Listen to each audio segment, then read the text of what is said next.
దావీదు గారు కూడా ఆ స్త్రీ విషయంలో తప్పు చేశాడు, చిన్న పొరపాటు. ఇది మామూలే కదా అనుకోడంటే అది రాను రాను రాజుగా ఉండి ఆయనకి ఏమైపోయేది తెలుసా, భవిష్యత్తులో వాడుక అయ్యేది.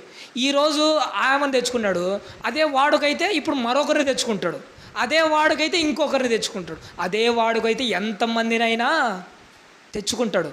ఆయనకు ఆ పాడు పని వాడుక ఎందుకు కాలేదు? ఎందుకంటే దానికి వాడుక కాకూడదని ఈయన ఒకదానికి వాడుక అయిపోయాడు. దేనికి వాడుక అయిపోయాడు తెలుసా? వాక్యానికి బానిస అయిపోయాడు. ఈ వాక్యానికి ఈయన బానిస అయ్యాడు కాబట్టి కానీ వ్యభిచారానికి బానిస కాలే. ఈ వాక్యానికి ఈయన బానిస అయ్యాడు కాబట్టి కానీ పాపానికి దూరంగా ఉన్నాడు. ఒకటి గుర్తుపెట్టుకోండి, మన జీవితాల్లో ఒకటి వదిలేసుకోవాలంటే ఒకదానికి మనం ఏమవ్వాలంటే అడిక్ట్ అవ్వాలి. ఈ మధ్య నేను ఇంతకుముందు ఒకసారి చెప్పాను, బుజ్జన్ అని మన ఆత్మీయుడు ఒక ఆయన ఉన్నాడు. వాళ్ళ నాన్న మందు తాగడం అలవాటు, ఫుల్గా ఎలా తాగుతాడంటే అలా తాగుతాడు. చాలా రోజుల నుంచి వాడుక, మందు తాగడం అలవాటు. ఆ వాడుకను మానుకోవడానికి ఈయన మరొకటి వాడుక చేసుకున్నాడు. ఏంటో తెలుసా? నాకు చెప్పాడు ఆయన, మందు తాగడం వాడుకను వదిలేసుకోవడానికి మరొక దాన్ని వాడుకగా చేసుకున్నాడు. ఏ దాన్ని వాడుకగా చేసుకున్నా అంటే చాక్లెట్లు తినడం. చిన్న ఒక డబ్బా నిండా చాక్లెట్ ఉంటాయి. మందు తాగాలి అనిపించినప్పుడల్లా గట్టిగా నోట్లు వేసుకొని గట్టిగా కొరికేవాడట ఇష్టం వచ్చినట్టు. ఆ షుగర్ ఎఫెక్ట్ కల్లా నోరంతా మొద్దు అయిపోయి ఆ మందు మీద ఆశ చచ్చిపోయేదట. మందు అనే వాడుకను మానేసుకోవడానికి ఈయన కొత్త వాడుకను అలవాటు చేసుకున్నాడు. మనలో కూడా ఈ పాపం అనే వాడుకలు తీసేసుకోవడానికి మనం కూడా ఒక కొత్త వాడుకను అలవాటు చేసుకోవాలి. ఆ వాడుక ఏంటంటే యేసుక్రీస్తు వారు మనకు చూపిస్తున్న వాడుక. ఏ వాడుక అంటే ప్రతిరోజు వాడుక చొప్పున అలవాటు ప్రకారం ఏం చదివేవాడట? ధర్మశాస్త్రాన్ని చదివేవాడట. ఈరోజు మనల్ని సూటిగా అడుగుతున్నాను, ఎంతమందికి వాక్యం చదవడం అలవాటుగా ఉంది? వాడుక చొప్పున ఏదో నామకార్థంగా ఉన్నాం కాదు. ఈరోజు లేచాము ఒక అధ్యాయం చదువుకోవడం, పడుకోవడం. ఈరోజు లేచాము ఒక వచనం చదువుకోవడం. ఈరోజు లేచాము క్యాలెండర్లోనూ ఒక చిన్న వచనం. ఇది కాదు, ఇది ఏంటిది? ఇది కూడా పనికి మళ్ళీ అలవాటే, చిన్నది చదవడం. అది కాదు, ధర్మశాస్త్రాన్ని ధ్యానించడం కూడా మనకి ఏం కావాలంటే వాడుక కావాలి. ఈ వాడుక మన జీవితాల్లో కనిపించాలి. యేసుక్రీస్తు వారి జీవితంలో ఇదే కనపడుతుంది. ఆయన ఉదయాన్నే లేచి ఎవరితో ప్రారంభించాడు?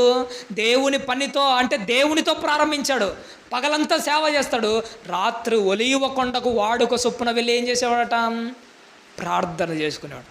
ఉదయాన్నే లేచి దేవునితో ప్రారంభించాడు. ముగింపు ఎవరితో ముగిస్తున్నాడు? చివరిలో ఒలీవ కొండలో దేవునితోనే ముగిస్తున్నాడు. దేవునితో ప్రారంభించాడు రోజును, దేవునితోనే ముగించాడు యేసుక్రీస్తు.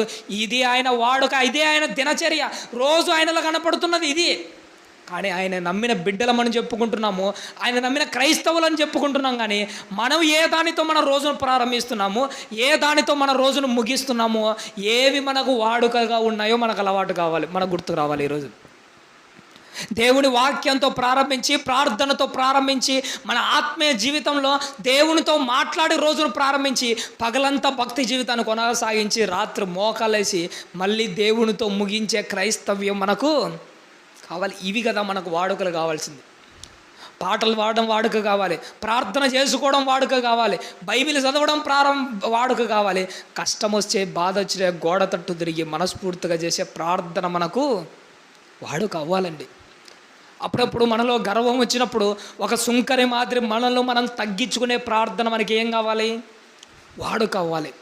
ఒక మరియమ్మ గారు యేసుక్రీస్తు వాక్యం అంటే యేసుక్రీస్తు కాళ్ళ దగ్గర కూర్చొని మంచి నిస్వార్థమైన తన తగ్గింపుతో వాక్యం నేర్చుకోవడం మనకి ఏం కావాలి? వాడుక కావాలి. వాక్యం వినడం, వాక్యం ప్రకటించడం, భక్తి చేయడం, ఉపవాసాలు చేయడం, ప్రార్థనలో కొనసాగడం, కష్టమైన నిలబడ, ఇవేమేమైపోవాలి మనకు? క్రైస్తవ జీవితంలో ఇవి వాడుక కావాలి.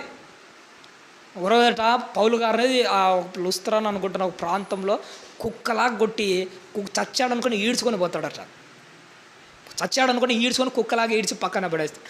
మరుసటి రోజు ఏం చేస్తాడట పౌలు గారు? ఇలా గాయాలన్నిటి తుడుచుకొని పక్క ఊర్లోకి వెళ్ళి సేవ చేస్తూ ఉంటారు. శిష్యులందరూ వచ్చి అడుగుతారట, ఏందయ్యా నిన్ననే కదా నేను కుక్కను కొట్టినట్టు కొట్టారు, ఏంది పరిస్థితి అంటే, అప్పుడు పౌలు గారు నవ్వుతో ఒక మాట అన్నాడు. ఏమంటే, ఇలా కొట్టించుకోవడం నాకు పెద్ద కథ ఏమీ కాదు, ఇది నా వాడుక. ముఖం మీద ఉమ్మేసుకోవడము, దగ్గర కొడరా దెబ్బలు అనుభవించడము, పస్తులు పడుకోవడము, ఓడ పగలడాలు, సలిగి ఇబ్బంది పడ్డాలు, తరచుగా ఉపవాసాలు చేయడాలు, ప్రార్థనలు, జాగారాలు, ఇవన్నీ నాకు కొత్తవి కాదు, ఇవే నా వాడుక. క్రైస్తవుడి జీవితంలో భక్తి నీతి క్రియలు ఏమైపోవాలంటే వాడుక. పాపపు క్రియలు ఇడిచిపెట్టి నీతి క్రియలను మనం ఏం చేసుకోవాలి? ఇప్పటి నుంచి వాడుక చేసుకోవాలి. ఇప్పటి నుంచి మనం అలవాటు చేసుకోవాలి.